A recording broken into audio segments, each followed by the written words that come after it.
Hello there, H3T. What's up with y'all? Nets Republic, Seven the Bond, Jeff Hardy shirt.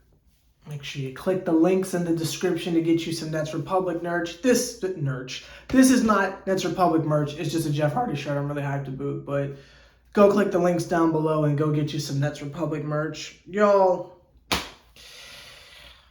A dub is a dub. That's the title of the video. To my knowledge, I have not titled a video that on this channel before, so it will remain just that. A dub is a dub. And for those of you who don't remember, because we haven't won consistent games for a very long time, the mentality of a dub is it doesn't matter how we got the win. All that matters is that we won. We adopted that in the beginning of last season because they were not playing defense, but they were still winning games. And it became a matter of, does it matter that they're not playing defense if we're just outscoring the opponent? And that was the conundrum that we were faced in. We eventually just came to the conclusion that as long as we were winning, it didn't matter that we weren't playing defense because we just had so much offensive talent, it wasn't fair to the rest of the league. So that's when a dub is a dub came to be.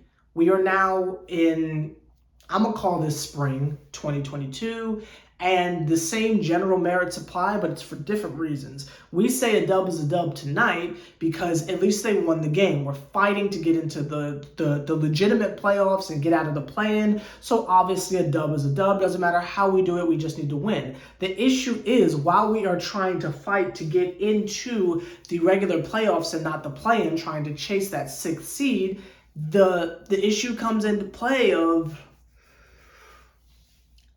we need to be having convincing victories. We need to come away from games having a sense of, yeah, we did that. Whoever we face in the first round better get ready. Because right now, what we're doing is barely surviving long enough to make our way through games. Yes, it is amazing that Seth Curry came back and scored 27 points. That's a big deal. That's awesome. But look at the rest of the team. Look at what was going on. We were out there getting beat up. And if it's just Kevin Durant, like, that's one thing. KD's skinny. He's basically a 7-foot Jamal Crawford. It is what it is, right? Like, shout out to him. He's tall. He's really good at scoring. He's at times our best defending center, which says a lot.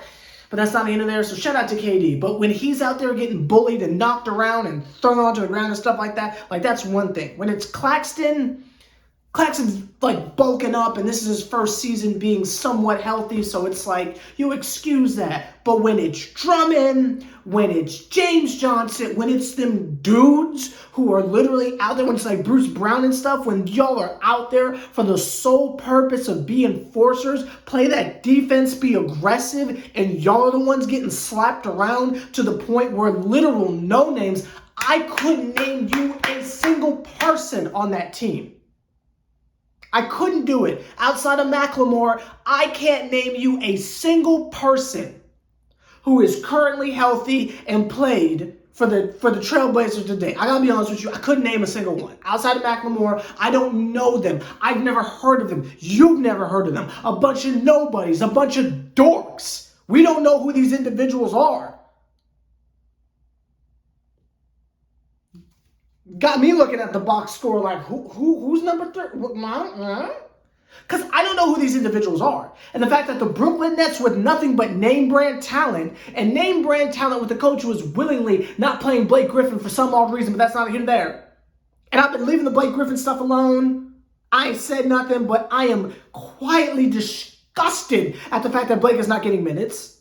You got Day'Ron Sharpe having 20 point, 20 rebound, 13 assist games in the G League, but you won't let him sniff the court. Kessler Edwards barely gets to play. And I can understand how you can look upon me saying things like this, and you know where I'm going next. I can understand how you can look upon that and say, well, Sammy, didn't you say that we were putting too much emphasis on the kids? Well, yes, absolutely. But if Patty Mills is in the ground, if Patty Mills has used all the energy he has left in the special beam cannon, let him rest so he's ready for the playoffs. This is when you play the kids. This is when you get individuals. out there who just need a little bit more run. Like, let's see Duke Jr. out there or something like that. And if he's hurt, I apologize, but you know what I mean. We are trying to win games, and we have to do it convincingly, because what I'm seeing right now is what's left of Kevin Durant and Seth Curry on a good night is what we are doing to outscore the opponent to get over to the next game. And that is not going to work in the playoffs. Maybe in the play-in tournament, that'll be enough to get past the Hawks. Maybe in the play-in tournament, that'll be enough to maybe sneak past the Raptors or something like that. But if and y'all saw the graphic Michael Grady put up, if the first round matchup is against Milwaukee, if y'all think KD in a home game with a bunch of bums and Seth Curry is going to be enough to get past Giannis and them, you are sorely mistaken, because at least we had Jeff Green that playoff series.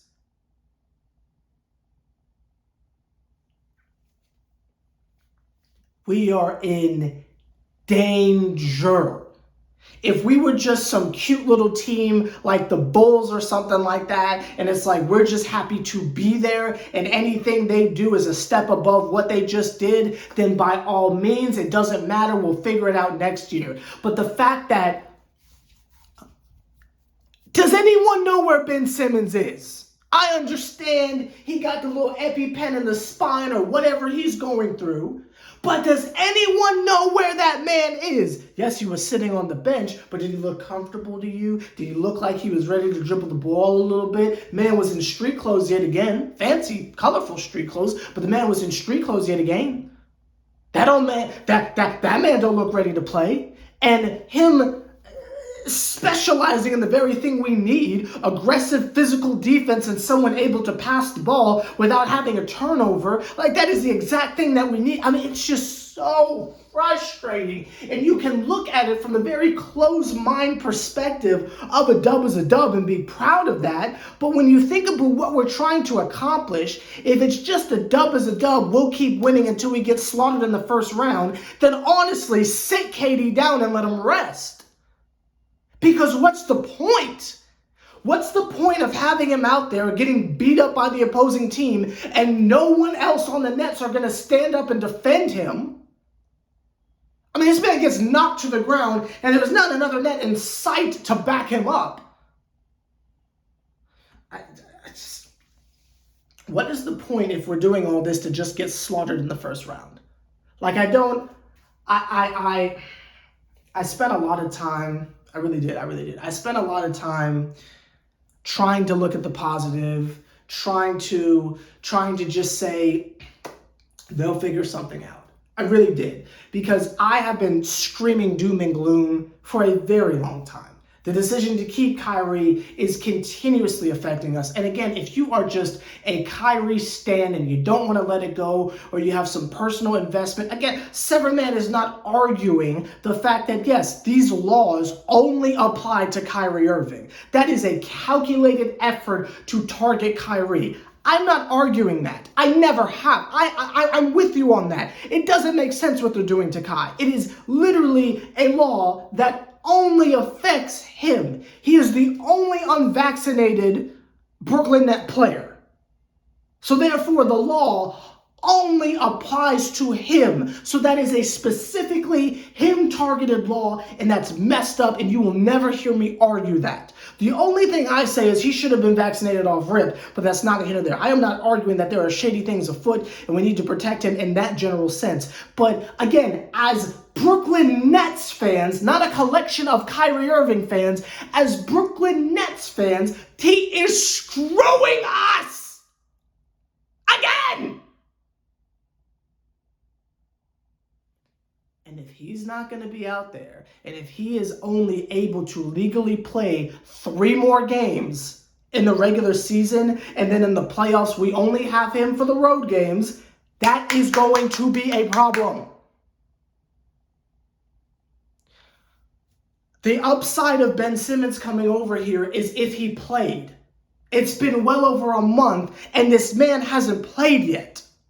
So again, it is a double negative from the Harden trade because not only can Kyrie still not play, but Ben Simmons hasn't played at all with no hope in sight. They don't even have a timeline. There's like 2 weeks left in the season and we don't even have a timeline of when he's coming back.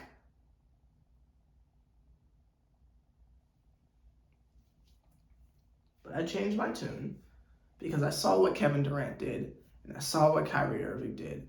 And I asked y'all, can KD just drop 50 like that whenever he wants?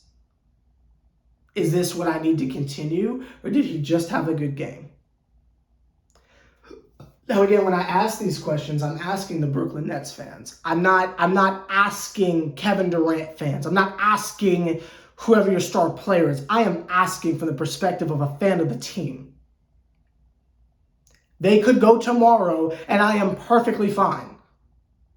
I think I've said that a million times. If we never make these trades and we're still just with unvaccinated Kyrie, Karis LeVert, assuming he gets the medical attention he needed, Jared Allen and KD, and Ben Simmons is just like, well, there is no Ben Simmons because we never traded for Harden, but you know what I mean. I am satisfied with that. It doesn't bother me. I'm cool with that because at least we're building to the future. I'm not in it for the star players. That's never been what I've been here for. It definitely helped, but that's not what I'm here for.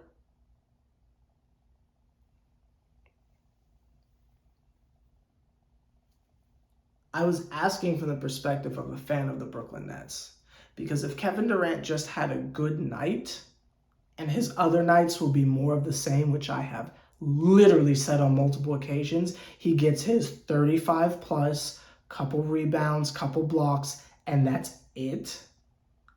That is not going to cut it. Now, in the regular season, to save us and get into the playoffs, yeah, that'll be enough. That'll be enough to get us into the play-in tournament. That'll be enough to get us through the play-in tournament. But when it's time to actually play games and we're on that bottom tier of the Eastern Conference and we have to play like Milwaukee in the first round or something like that, or even the Sixers, or the Heat, God help us, that Kevin Durant, Jamal Crawford mentality is not going to be enough. Him being able to score a lot and then be decent everywhere else is not going to be enough. And that is not a shot on Kevin Durant. It's because the man is human. I asked y'all, is that man God? And y'all said, oh no, well, it's not like he can get it anytime he wants. No, he can't. He's tired. And that's fine. I'm not saying he's a bum. I'm just saying he's tired because he's human. He is not going to be able to consistently churn out 50-point games.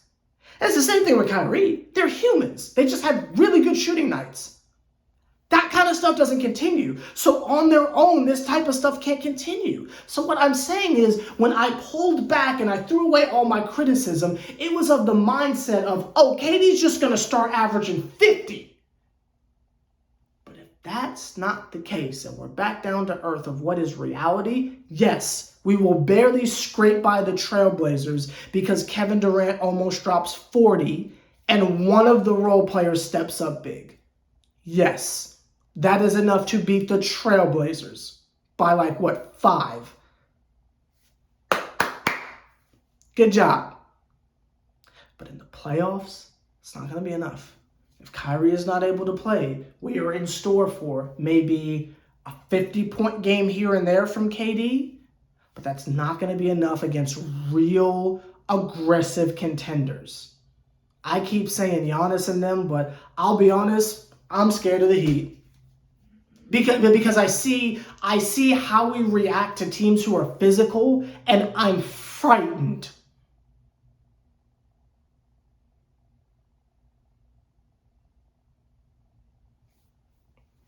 My fear of the season being allegedly over and us not making the playoffs is gone. I'm sure we'll be fine. We've got a really rough stretch of games coming up, but I'm sure they'll find a way to skirt on through. Again, the Eastern Conference is so, the bottom half of the Eastern Conference is so bad right now, we'll be in the play-in. It might even be mathematically impossible for us to fall out at this point. We'll be fine. But in terms of doing something after the play-in, that's a really hard sell for me. That's a really difficult, don't worry about it. I don't know. But who knows? Maybe sever the bond is just being overly negative again. Maybe I should just be happy that they won a game, period, and we'll just pretend like we're surprised when they get into the first round and get swept, right? We can go ahead and do that, right? Or we can do something different this year. We can do something different this year on the internet that would be a first. It would be a history-making monumental moment. What if sever the bond is right? Let's try that this year. What if I'm right? I have been for the last 7 years. But let's switch the tradition. Why don't y'all believe me this time when I tell you something? Let's try that on for size. What if sever the bond is right? Let's not do that when it turns out I am and you all act like you were saying the same stuff I was saying. Let's switch it up this year. I done switched it up, so let's switch it up this year. Let's start acknowledging I'm right now so we don't have to pretend to be surprised and disappointed later on. Let's try that.